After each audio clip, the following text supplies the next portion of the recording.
Assalamualaikum warahmatullahi wabarakatuh. Salam sejahtera bagi kita semua. Apa kabar anak-anak? Saya harap kalian selalu dalam keadaan yang sehat dan selalu semangat. Anak-anak, di video kali ini saya akan membahas materi mengenai Pancasila dari masa ke masa. Anak-anak, dari awal terbentuknya Pancasila hingga saat ini, Pancasila sudah mengalami beberapa masa. Di antaranya adalah masa awal kemerdekaan, masa Orde Lama, masa Orde Baru, dan masa reformasi hingga saat ini. Baik, saya akan membahas terlebih dahulu mengenai penerapan Pancasila pada masa awal kemerdekaan. Di awal kemerdekaan itu artinya bahwa Pancasila baru saja terbentuk. Akan tetapi di awal terbentuknya Pancasila memiliki banyak masalah karena pada saat itu masih banyak pemberontakan-pemberontakan yang bertujuan untuk menggeser ideologi Pancasila dengan ideologi lainnya. Apa saja pemberontakan-pemberontakan yang terjadi pada saat itu? Di antaranya adalah yang pertama ada pemberontakan PKI atau Partai Komunis Indonesia. Mungkin kalian lebih mengenal pemberontakan PKI ini yang secara besaran terjadi di masa Orde Lama.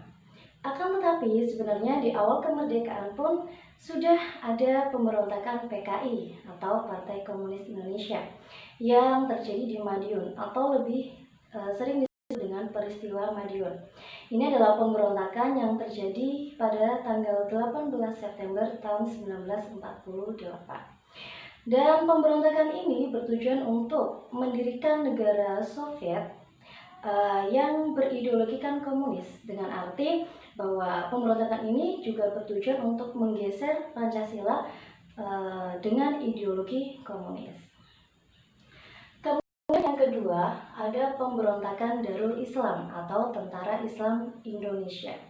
Pemberontakan ini ditandai dengan didirikannya Negara Islam Indonesia atau NII yang tujuannya jelas ingin dengan syariat Islam. Kemudian selanjutnya ada pemberontakan dari Republik Maluku Selatan atau disingkat dengan RMS. Pemberontakan RMS ini dilakukan dengan membentuk sebuah negara baru di atas negara Indonesia. Padahal seperti yang sudah kalian ketahui sendiri, ketika kalian belajar di kelas 8, kalian pernah belajar bahwa Indonesia itu dibangun dengan fondasi Pancasila. Dan apabila negara Indonesia yang sudah didirikan dengan fondasi Pancasila kemudian ditimpa oleh terbentuknya negara yang baru, maka itu sama saja dengan memporak-pondakan Pancasila. Kemudian selanjutnya ada pemberontakan dari Pemerintah Revolusioner Republik Indonesia atau PRRI, yang pada dasarnya pemberontakan ini bertujuan untuk memperbaiki pemerintahan pada saat itu, karena pada saat itu Insinyur Soekarno sebagai presiden dianggap tidak bisa menerima nasihat-nasihat lagi, dan pada saat itu pemerintah pusat banyak melakukan penyelewengan sehingga terjadi ketimpangan sosial. Kemudian yang terakhir ada APRA. APRA ini adalah Angkatan Perang Ratu Adil yang didirikan oleh Kapten Raymond Westerling. Jadi Westerling ini menganggap bahwa dirinya adalah sebagai Ratu Adil yang diramalkan dapat membebaskan rakyat Indonesia dari belenggu tirani. Westerling bersekongkol dengan Sultan Hamid II. Mereka berusaha untuk mempertahankan negara federasi buatan Belanda dan menyingkirkan NKRI yang dipimpin oleh Soekarno-Hatta pada saat itu. Ya. Jadi dengan demikian dapat dikatakan bahwa penerapan Pancasila pada masa awal kemerdekaan masih belum berjalan dengan lancar, ya. Penerapannya belum secara murni dan belum secara konsekuen. Ya, selanjutnya saya akan menjelaskan bagaimana penerapan Pancasila pada masa Orde Lama. Ya, Pada masa Orde Lama ini banyak terjadi penyimpangan-penyimpangan terhadap Pancasila dan Undang-Undang Dasar. Di antaranya adalah yang pertama ada pengangkatan Presiden Soekarno seumur hidup, dan itu membuat kekuasaan presiden semakin besar dan tidak terbatas. Kemudian yang kedua adalah Presiden membubarkan DPR hasil pemilu tahun 1955. Dan yang ketiga adalah Presiden membentuk MPRS yang anggotanya itu terdiri dari DPR GR, utusan daerah, dan utusan-utusan golongan yang semuanya diangkat dan diberhentikan oleh Presiden.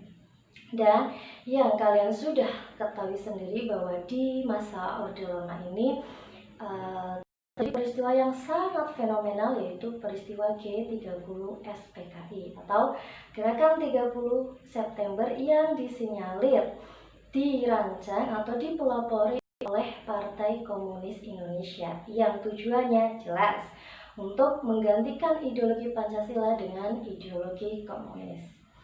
Jadi dapat dikatakan bahwa penerapan Pancasila di masa Orde Lama ini juga belum dilakukan secara murni dan konsekuen. Ya, kemudian selanjutnya saya akan menjelaskan bagaimana penerapan Pancasila di masa Orde Baru. Baik, di masa Orde Baru ini lebih terkenal dengan demokrasi Pancasila, ya. Jadi di era ini Pancasila lebih diagung-agungkan, lebih diusahakan bagaimana supaya bisa berjalan dengan murni dan konsekuen. Akan tetapi di masa ini nyatanya banyak sekali kasus-kasus pelanggaran hak asasi manusia yang dilakukan terhadap para aktivis-aktivis yang berusaha untuk menyuarakan aspirasinya kepada pemerintah. Ya, jadi pada saat itu sangat terlihat sekali bahwa ada keterbatasan dalam kebebasan pers.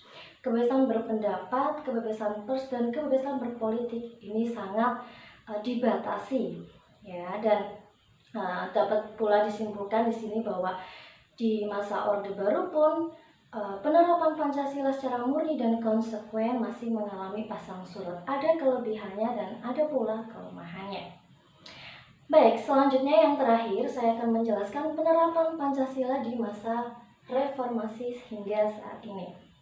Ya, jadi di era reformasi saat ini, tantangan-tantangan yang dihadapi oleh Pancasila bukan lagi seperti pemberontakan-pemberontakan yang hendak menggantikan ideologi Pancasila dengan ideologi lainnya, tapi lebih diwarnai dengan gaya hidup yang serba bebas.